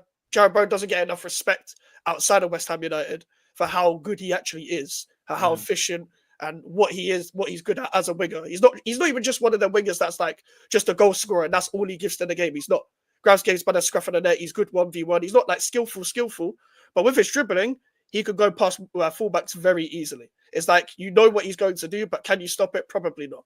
He was just misused by Lopetegui throughout the whole season. Same with last season, even though he got goals, misused by David Moyes last season because we could have got even more. And that's what I said at the start of the season. If you're playing on the right style of play, you can get 20. It's just in my opinion, because of how clinical he actually is. And you're seeing Mbumo under the right system do well. Well, Bowen's that level, at least minimum. I'm not trying to hear people say, "Oh, this guy's better than Bowen, and this guy's better than Bowen," and all that. But Bowen's been doing it's a flavor of the month thing. I hear it. Bowen's been doing it for like 4 years. So, but it's not even just injuries, because as I said, you got a transfer window to rectify that. I need to see more from the big name players at this club. Paquetá, Kudus. Paquetá played well in the second half, but he still pissed me off. Like you could have had a hat trick. You could have had a hat trick in that first half. He's playing up front, but people are acting like this is a foreign position to him. He's played false nine before. So has Kudus. Kudus has played false nine before. My first game when I watched Kudus was actually against Liverpool for Ajax. He played false nine and he scored. It was in the 22-23 season in the Champions League. That's when I started watching the guy. Played false nine, scored. There ain't any excuses about out of position this and out of position that. With Mohamed Kudus, he's been inconsistent for a while, but I've let him off at the start of the season because he was playing left wing. You don't play Kudus left wing. I've said that multiple times. But now that he's playing in his actual position, Bowen's out. You're playing in the pockets. You're playing in the 10. You're playing on the right, etc. I need to see 90 minutes performances. You're starting games well, but all of a sudden, like he's lost all of his strength. Like I've seen this guy before. Like they've got his long goal kick. He's controlled it with his chest and he's holding off 4 players. What has happened? This guy's lost weight or some shit. I don't know what has happened. He's lost all his strength. He's become bulimic. I don't know what's going on. Because this is the thing with Paquetá and Kudus. Good technical players. But I need to see more from you just in general, application-wise. When's Fulcrook back? Do you know? But he's back. He came back and he's out again. He's out for a couple months. That's why we need a striker. Oh, dear. We need a striker, bro. Bro, he ruptured his Was hamstring. he injury prone like this before, you guys? Oh, okay. So it's I probably think- recurring. Yeah, so I think he had a bit of an injury record before this. But this is my thing. Like, even if like he did, you should be signing 2 strikers. I don't want to hear none of this whole Duran business. Oh, West Ham are serious because they bidded for Duran. No, they're not. You bidded like 50 something million, which is like, what? Do you think Yeah. it's a summer again? Yeah, Nah, did that you- price has gone up. This is the thing. West Ham. I don't think people understand the David Sullivan way of transfers. West Ham bid for mad players when they know they can't get them. So like we tried to get Trossard a year before Arsenal, and it transferred. I think it was when not when Deserving just came, but when Potter's last full season, tried to get Trossard, bid rejected. We knew we weren't going to get him. He was unsellable. We bidded 50 million for Rafinha. We knew he wasn't going to go. They were in a relegation battle. We bidded for Darwin Núñez on deadline day. We knew Benfica were going to let him go. like this is what David Sullivan does. But it's Not if you undervalue him. Because we got Pavlidis at the moment at Benfica, and I think he was bought for like 50 million euros. And he hasn't yet hit what Darwin Núñez did for Benfica. So if you go in now for him, you could probably get him for like 40 M's, 50 M's. Do you know what I'm saying? But he's a good player. He was AZ Alkmaar's highest goal scorer. This is the thing, yeah. There's so many players out there in these farmers leagues that people disrespect. But guess what? When they make it up, higher up the farmer league, you then go buy him for a premium. So why don't you scout? This is what I say about Arsenal. This is what I say about West Ham. You guys should be already scouting that. There's no excuse that West Ham have more money than Benfica. You should be able to scout these players. You should be able to give them a chance. What's the worst case? 50 million euros. What's that? 10 million pounds. You're telling me you can't give someone a chance that's outperforming in AZ Alkmaar and give him a chance. He might hit the ground running. If not, you're still going to run a profit. 10 million pounds. Even if he's a decent striker, let's say he hits 15 goals in the Premier League or something else like that, an okay striker, you can still flip a profit and go out and get somebody else. This is why I don't give no excuses. And you're absolutely right, and getting angry with your club, because there's players out there that go for peanuts that you could go and get. And it's all about doing your due diligence in terms of scouting. You don't need to go and break the bank all the time. A lot of these players that you go and break the bank, why weren't you scouting them before? And you're not going to get every single one, but take a punt. You got Falkirk that was performing at Dortmund. Go and get flipping Pavlidis that's performing at AZ Alkmaar. Why not? Yeah, exactly. And we played AZ Alkmaar. Like a couple years ago when like they had Kirkes in them. We should have got Kirkes straight after we played them, because like you look at him at Bournemouth now. This is the thing. What I will say, a couple positives all come from the manager, like the way he structured the team. Like he's made the defense better with worse personnel. So for me, Lopetegui had a back four: Wan-Bissaka, Todibo, Kilman, and Emerson, all available for most of the season. That's probably the best back four we've had at West Ham in my lifetime. Because I've seen good defenders, like good mid-table defenders. Winston Reid, Tompkins, Collins, but they're honest players, but they're prone to mistakes at times. We had shite fullbacks over the years, like Guy Demel, Joey O'Brien, George McCartney. I'm saying proper like mid-table players. We've got Wan-Bissaka now, 15 million. This guy's played well nearly every game. Every game, this guy's nearly played well. Even under Lopetegui, when we had a poor defensive structure, he was still winning his 1v1 battles, still going forward. He played with a bit of freedom. He played like a winger at times. He's even putting decent crosses in. He's not a greatest crosser still. I'm not saying he's like all of a sudden learned how to cross at 27. But at the same time, for whatever else he's given us, he's fulfilled all his other attributes. The other day, we had to play a back five of Emerson, Cresswell, Kilman, Soufal, and Wan-Bissaka. Kilman's the only centre-back there. The only centre-back there. He's literally like having to suffer. And to be honest with you, Kilman played better without Mavropanos, which is more of a testament to how bad Mavropanos was, because he's played better with Cresswell and Soufal beside him. And listen, Mavropanos is just a Down syndrome French Montana. That's all he is. He's not a footballer. He's not a footballer at all. Like, this is the thing with Max Kilman. He played alongside Soufal and Cresswell. Both fucking shit fullbacks, bro. Both dog shit, bottom tier fullbacks. But he's still playing well in the centre because he's used to like playing well in the back three. And he hasn't got Mavrobozo next to him. I can't wait for Todibo to come back. I can't wait. Can't wait for Todibo to come back because he made Kilman much Will he be better. back for next week? No, he won't. No chance. He's out for like 5 weeks. Bowen might be though. I'm hoping Bowen is because we're gonna need everything we get against at Stamford Bridge. I know you guys Max, always like moan about your I got situation. two questions for you. Yeah, go. I got no. I was just saying. I got two questions for you. My first one is, Yeah. what is like? You see how, for example, you look at Arsenal. Their overall goal is win. I mean, maybe not for some guys, but win the league. Yeah. Chelsea. I mean, most seasons it's win the league, win in Europe. As a West Ham fan, what is your expectation going into a season? And my second thing is, do you think, you man made the same mistakes United did with appointing Amorim, that you probably should have just appointed Potter in the summer instead, rather than, do you know what I'm saying? Yeah. So, the expectations one, for me, like ever since the London Stadium, I've always wanted to rise my expectations because you take us like a couple of you already know, like stadium move, you get taken out your home, there's got to be for a reason. It ain't just for no reason that we've been taken out for a stadium that we're used to, an environment that we're used to, etc. Because I feel like if we didn't move from Upton Park, West Ham fans would be like, okay, we're shit, cool. We'd be like a claret and blue Crystal Palace at that point. And this is the thing with moving to the London Stadium.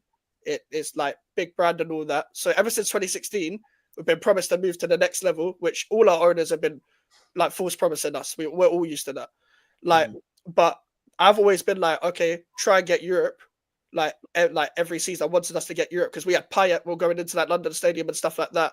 We then were struggling for a bit and all of that. And then Moyes brought us that expectation, and finally, but also he went stale, and people didn't realize because they don't watch West Ham, we were getting battered every week.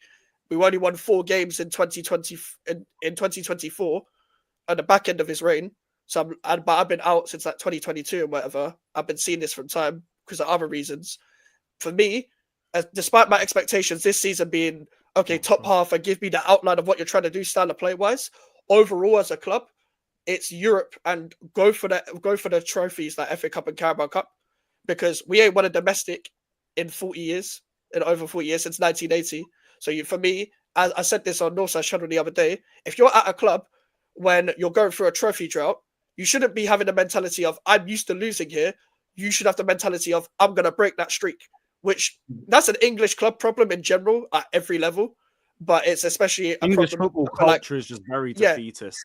Yeah, but that's why like the Villas and the Newcastles and us, like for example, the Leeds and Nottingham Forest, clubs that are not like big but have all got great history and winning trophies in the past, haven't been able to fulfill. They've all suffered with the same problem in their own respect in the Premier League era, and we're one of them. And with your second question with Graham Potter, we should have hired him in the summer. You're spot on. Like he was free. Like this is the thing. Like I don't get about this club is they love free agent managers. So he was free in the summer. He rejected the return to Brighton. He rejected Ajax. He rejected Leicester. I'm pretty sure he would have rejected Everton and Wolves as well. Paying him off. Yeah. Then there you go. Then because that's the thing. Like Conceição was available. Sarri was available. These were managers that were available in the summer, but we hired Lopetegui, literal the worst manager in the Premier League ever. And I've gone to say that all the time ever since he's been manager of my club, the worst manager ever. But now we've got Potter. It's a debate still. Two retards fighting.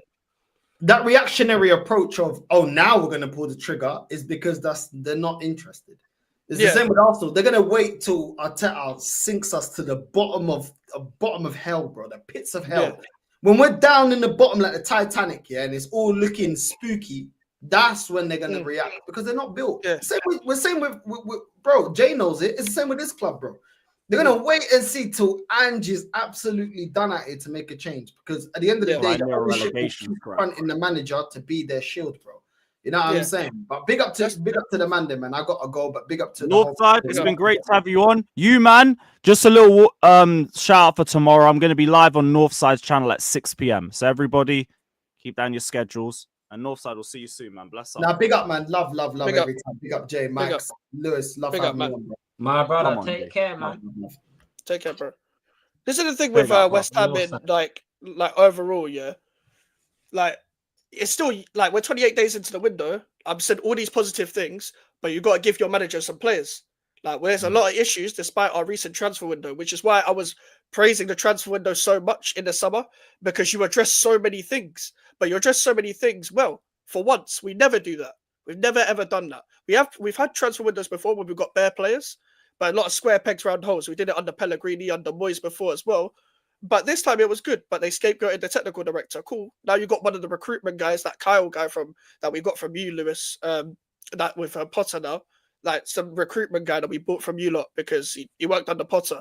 Can you take the goalkeeping coach that Potter left us with too, please? That's not happening because our goalkeeping coach has always been here staying. So he ain't coming. All his coaching staff is here. While you're on the topic of taking bums from London, if you'd like to just come over to North London and take Bissouma and take Timo's Speedo Werner and take Johnson as well. I'll say no to the Johnson and Werner one. You know what though? The Bissouma one could work though because he played well under Potter.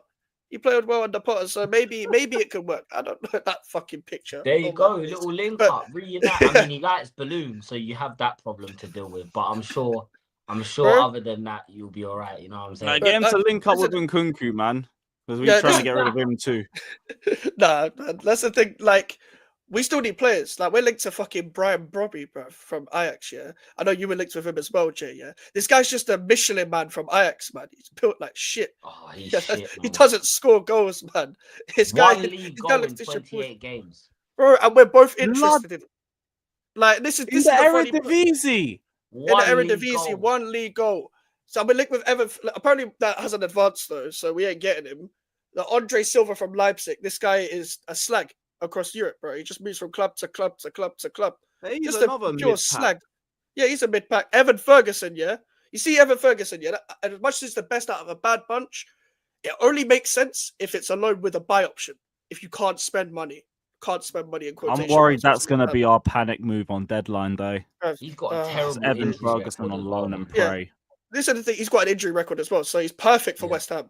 Perfect. If you're an injury-prone player, come to West Ham United. We were the club that signed Jack Wilshere on a free. The best thing he did was play a plank on Declan Rice by hiding in a washing machine. That's all he did. That's all he did at the club.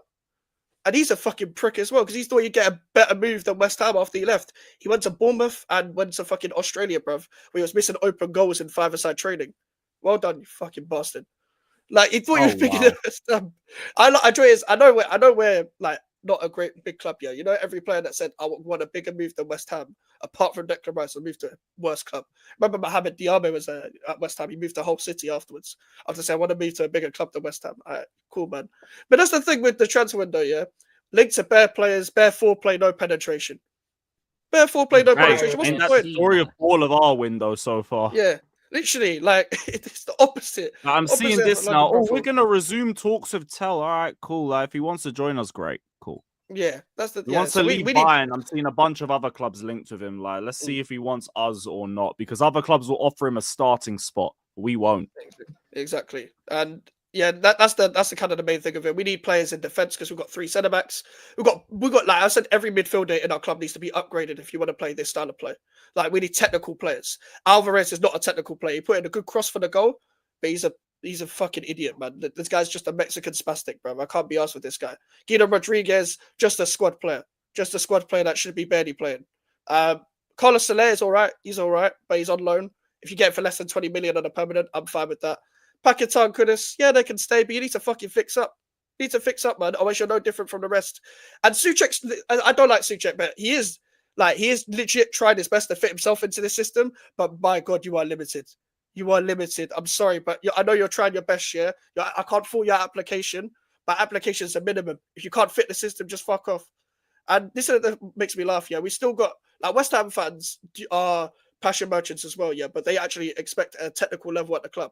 But you've got that a small part of the fan base that is just pure passion merchants where Soufal, yeah, had a terrible game against Villa, especially the first half. I'm seeing tweets afterwards because he gave a kid his shirt. Look about he bleeds claret and blue and all this nonsense. Yeah, I don't give a fuck if you bleed claret and blue. Yeah, I'm bleeding watching you, bro. I'm bleeding my eyes out watching you play football week in, week out, year in, year out at this club. Soufal's good at nothing, bro. Soufal's good at nothing. Just a man with a receding hairline that looks lost. That looks like he's about to ask for spare change after the game. I don't like the guy. I don't like him. But this is the thing: if you give your shirt to a crying kid after the game, yeah, if you give your shirt to a kid who just starts crying and all that, I got Soufal's shirt. bro. When you grow up, yeah, you're gonna realize you got a shirt from a fucking bum. That's what you're gonna realize when you get Nah, older, but that's man. gonna be enough to stand him for life, man. That's the way Mount got away with it for years. Go clap the fans and give Yeah. the shirt away to a kid, Yeah, but yeah, and he's I still think got That's what supporters now. Richarlison's been doing. Mm. How can we lose 3-2 to Everton? And instead of going to the away fans who's just travelled up there in the fucking cold, you got Richarlison doing his own lap of honour, clapping the Everton fans. Are you taking bro, he left like 2 years ago, man. You get over it, man. He left like 2 years ago. Bro. Yeah, he left like 2 years ago, Whoa, man. what are you doing? Get over yourself. That's what like, I don't give a fuck And about. then he did like a big montage to Goodison Park afterwards, and you lost. Like, bro, Yeah, like, I your don't like. timing is hideous. That's the thing. Yeah, I've shout out been to the. saying for the longest while, yeah, all of the Tottenham players are not allowed to celebrate when they score. They all need to deactivate all their social media. We're going cave. You see my name? We're going back to them times, cave times, Stone Age settings, because big factory reset.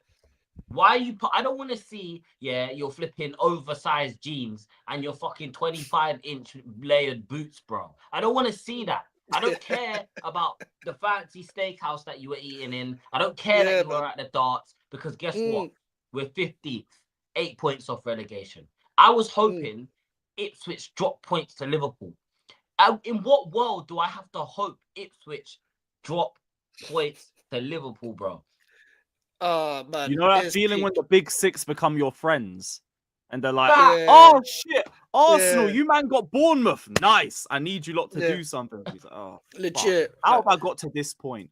This is my whole. That's been most of my West Ham fandom. To be fair, you gotta understand where I've been for the past few years, especially in the first few years of supporting the club. Like, I need teams that I dislike. Like your two teams, like fucking beat whoever was around us at the time, like West Brom and Chris Brown probably the lap times, and Stoke and West Brom to fucking drop points just so we can survive, man. Just so we can survive and not play Millwall next season, bro. Because that's all they live for, bro. That's all Millwall fans live for, is to face West Ham twice a year, bro. They got nothing left. They got nothing left like Phil Mitchell, bro. I can't be arsed, bro. Fucking London Stadium away. I hear it. Although they'll Yeah, light down yeah. until they get into that fucking ground. Bro, The they'll be view. lucky. There won't be any away fans if that fixture ever happened, bro. The way you trying to get into that stadium, if you're and the away fans and home fans crossing over, you know how much police you need to The just. Olympic Park would be like a Royal Rumble, bruv. Imagine Westfield. Imagine being a neutral trying to go Westfield and you don't realize the football's on. They'll And West shut Ham Millwall is Westfield not, off for the day, Yeah, man. bro. They'll There's a move pub. that to a midweek kickoff and shut Westfield early. Oh yeah, there's a pub called the Bat and Ball right next to the stadium, like in Westfield, right at the end of Westfield. Bro, that pub would just be glasses thrown everywhere. Just trying to watch a game before and just chilling, having a beer, fucking some like 60s music is on. All of a sudden, these big bald fat men from Bermondsey just throws a fucking beer glass at you. Like that's what it's gonna happen. It's gonna be like Green Street IRL.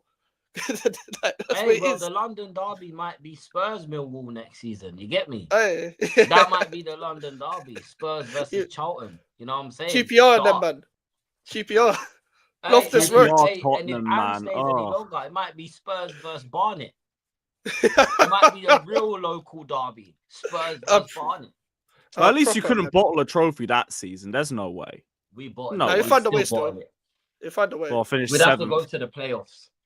Bro, the two At times least we you went win to at championship. Wembley, though.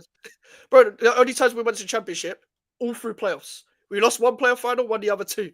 We lost the Palace in like 4 or 5 or some shit. Had to go back into the championship again and do the whole shit again. Then we won the next playoff final. And then I was at the Blackpool one as like 8-year-old kid. What's When it Vaz like? Tate scored it right end. What's it Oh. like being in it? Like, honestly, what as a fan, Mm. like Yeah. going up from the championship and then going Yeah. back. What is it? What is the I don't feeling know. of watching your team on Tuesday night? I don't know what that's fucking like. We ain't gone straight back 5:30. down before. But like promotion's good because but I'm a kid, so I think, oh yeah, fuck it, we're gonna be like fucking best team in the Premier League afterwards. Like, but I'm just a kid. I'm like 8. I'm like 8. I'm like, no, you support West Ham, man. You support West Ham, bro. Like, our fast taste scores at Wembley against Blackpool. Like, you think your life's peaked? Think like I have to stand on a chair at Wembley high up just to see the game. Like that is it. I'm standing on my chair throughout the whole game trying to watch Hey, that. well, now you have to watch the game through your phone in your shit stadium, bro. So Yeah, that's true. That's true. It's you're true. I sit fucking high up as well. 500 yards away from the. Yeah. Just it's so nerve-wracking watching the game in the London Stadium because you sit so high up, you can see everything tactically, so you know what's going to happen like 3 steps before. Like, so it makes you even more nervous, even more pissed off on what's going to happen because you can see the If setup. you're playing City or something, that must be a fuck. Yeah. Oh yeah, bro. You're just like, again, it's like just being a cuck, just watching your club, just watching your love of life get fucked every time, all the time, especially against Man City. Always got the spare man. Always got the spare man. Always just bullying you. They're just Haaland running in and just doing this celebration afterwards throughout the ground. It's peak, man. I know this is a bit off topic here, but what ground has the best away limbs? Is it the Emirates or is it the Etihad? Because I've been to both, but I can't lie. I think it might be the Emirates. They both have good limbs. Emirates probably.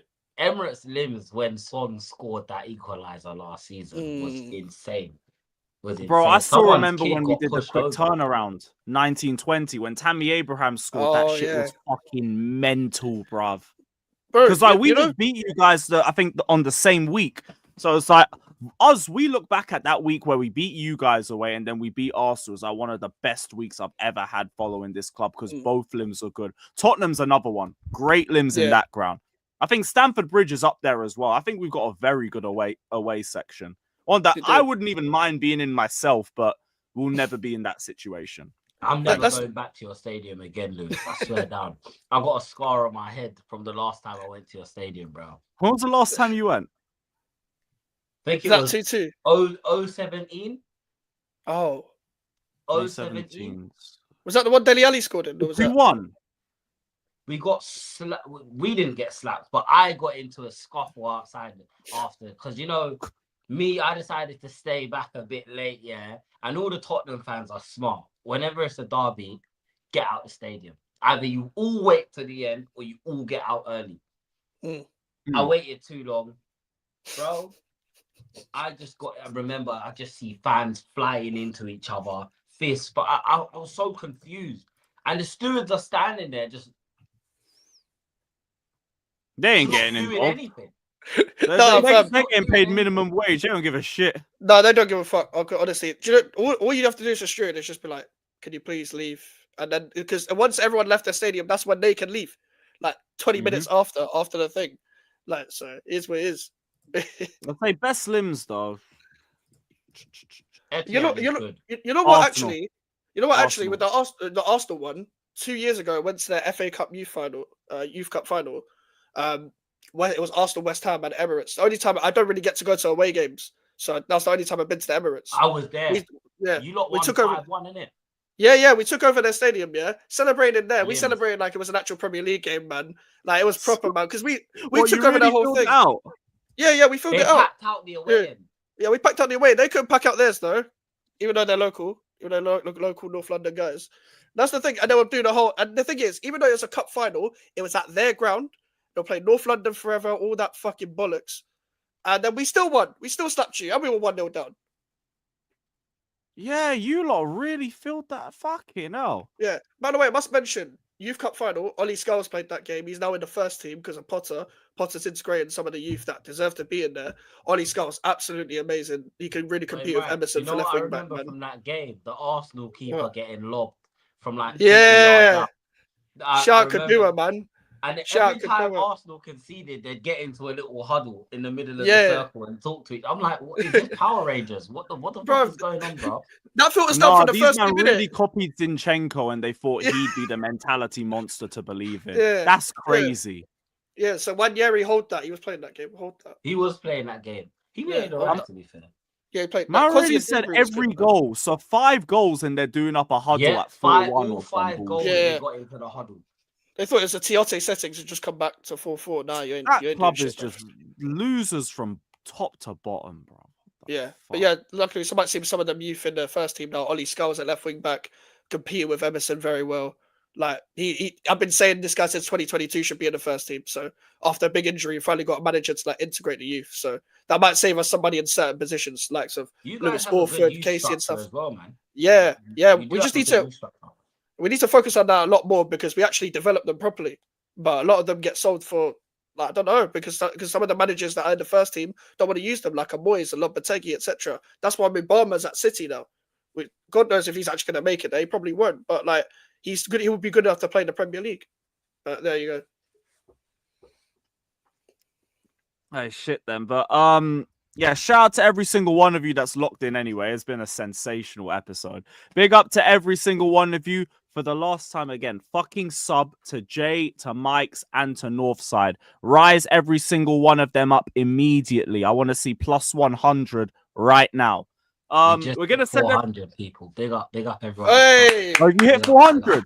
Big up, yeah, man. Big up. Yo, what number you at? What number you at now?